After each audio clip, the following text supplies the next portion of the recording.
Alright guys, welcome back to another Genshin Impact video, and we're going to be talking about should you be rolling on Tartaglia in his third rerun. Quickest answer, no. Alright, see you later boys. Okay, no, I jest here.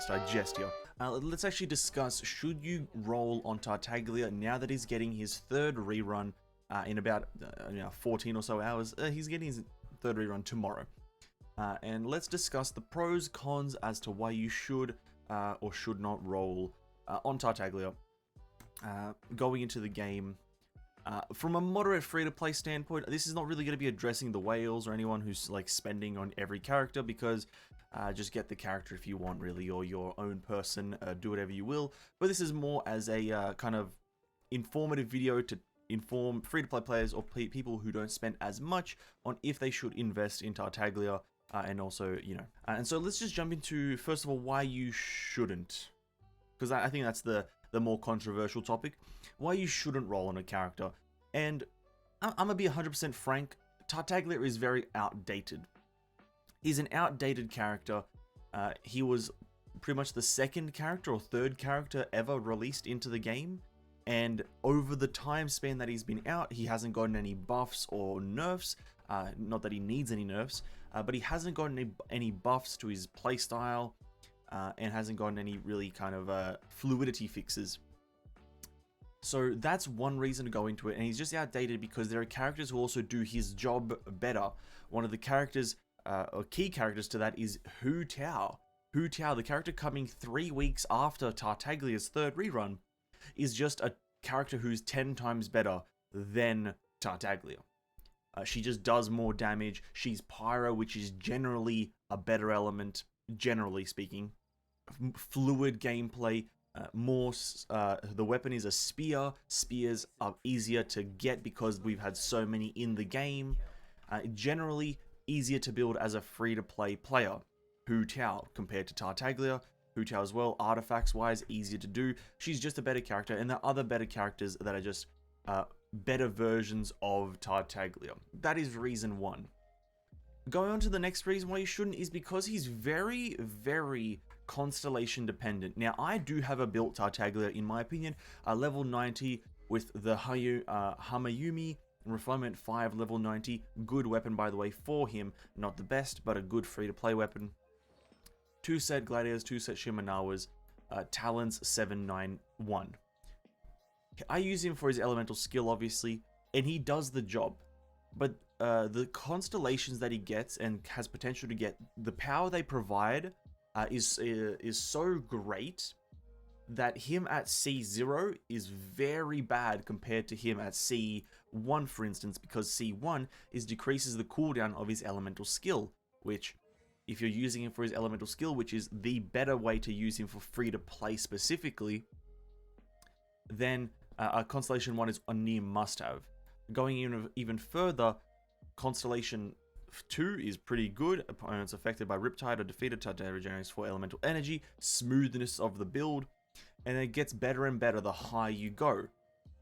Obviously, at the end here, you pretty much get a cooldown reset every time you use your elemental skill, burst, and then it kind of just cycles. So he's a selfish DPS that cycles himself, super strong. But again, it's that thing of being a constellation dependent character.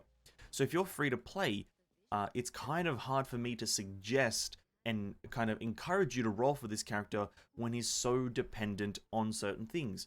Because A, he's a bow character, that's pretty hard to do these days, because obviously now we're getting more bows in 2.2, so that's something that you could take into consideration. But still, it is a factor. There's been more like spear users, more claymore users added, from what I can tell, than bow characters, but that's a minor point. Being a constellation dependent character is a major detracting point, as well as he's being outdated by other characters and outmatched and outclassed is another massive point in my opinion. But that's why you shouldn't roll on him. Why you should roll on him is another question in itself. And there's a lot more reasons, or not a lot more, but there's a lot of reasons why you should roll on a character. Though these are moderately more subjective, there's no real objectiveness behind why you should roll on him, or any character really. The subjective part is, if you like the character, roll on them. It's as simple as that. That's the simple truth behind playing Genshin. If you like the character, just roll on them. Don't worry about their power. Because every single 5-star, every single 4-star is usable, minus Amber and like Jin Yan. But that's neither here nor there. Every 5-star and most 4-stars, 99% 4-stars, are usable at every single point in the game, as long as you build them correctly, efficiently, and for one reason and one reason alone, and that's whatever reason you choose.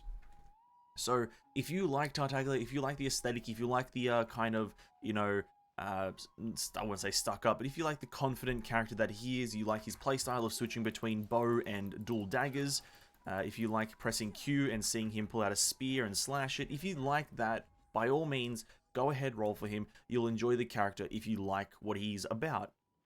Another reason you could also roll on him, let's say you have no Hydro characters, which is pretty hard to do at this point in the game. It's been a year, and if you've been playing for a year, then you most likely have some Hydro characters. But let's go under the context that you don't have any. Now, if we jump into the character archive here, there aren't actually that many Hydro characters. So if we go to Hydro, we just had Kokomi release, and these characters, Mona, Xingqiu, and Barbara were a part of the base game.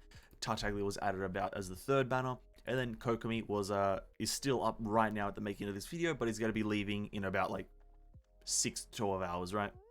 So if you don't have Tartaglia or Sangonomiya Kokomi, then Xingqiu is your best Hydro DPS. So, but Xingqiu is not a Hydro, like constant Hydro DPS. If you need a constant Hydro DPS, then Tartaglia is probably your best shot if you missed out on Kokomi.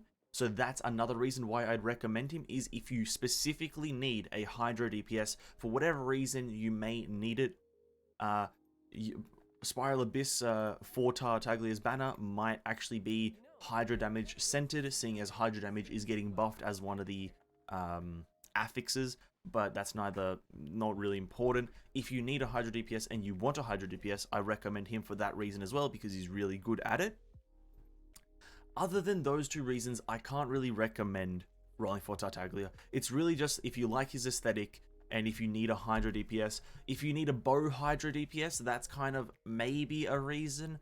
I can't say that's like a must-have reason, but, you know, again, if you do need that Hydro, go for him, why not? But that's pretty much everything I can say about Tartaglia.